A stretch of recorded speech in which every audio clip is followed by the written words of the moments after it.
What's up, YouTube? Welcome back to the Coach Plays, guys. A quick reaction video to this Monday night battle between the Seattle Seahawks and the Philadelphia Eagles that just concluded.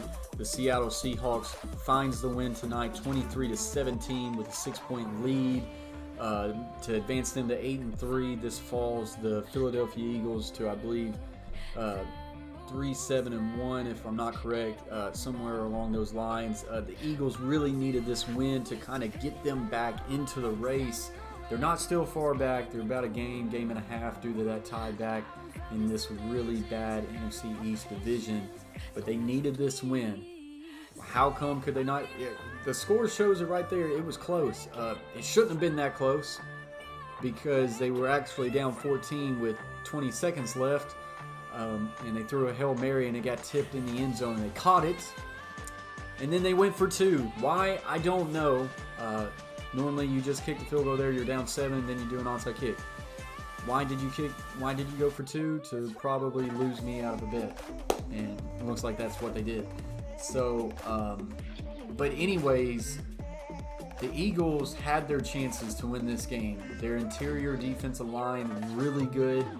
Really gave Russell Wilson a lot of fits, a lot of interior pressure, flushed him out of the pocket, but kind of kept him in the pocket at times, and was able to corral him and get him down a lot of sacks.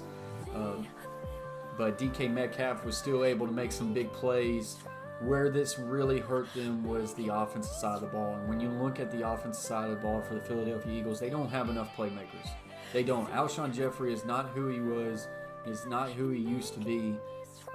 Their running backs are decent, but apparently they don't trust either their running backs or offensive line because they cannot run the ball, and they don't try to run the ball. They throw it 3 times more than they pass. And Carson Wentz, for whatever reason, whether it's for injuries or just regression, he has regressed and he's not the same player he used to be. Through about 5 minutes left to play in the first half, they got their first down, and that really hurt them. They were able to score right before half and make it a 14-7 game when really they were lucky that it wasn't down 24-28 nothing. They hung around. They might be able to beat some weaker teams, maybe in that division.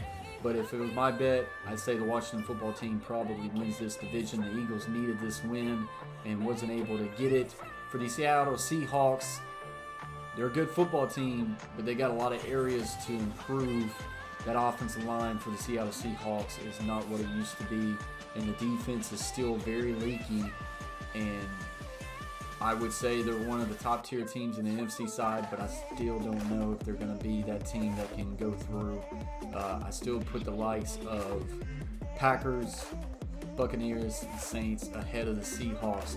Even though they got Russell Wilson and DK Metcalf, they still got some issues along that side of on the offensive line. So, but with that being said, you advance. You're 8-3. Not every win in the NFL is easy or looks the part. You should have beat the spread, but we'll save that for another video. Seattle Seahawks wins in this matchup 23-17 against Philadelphia Eagles. Guys, as always, if you would, please hit the thumbs up. That helps out videos. Share it out. And if you haven't yet subscribed to the Coach Plays, consider doing so.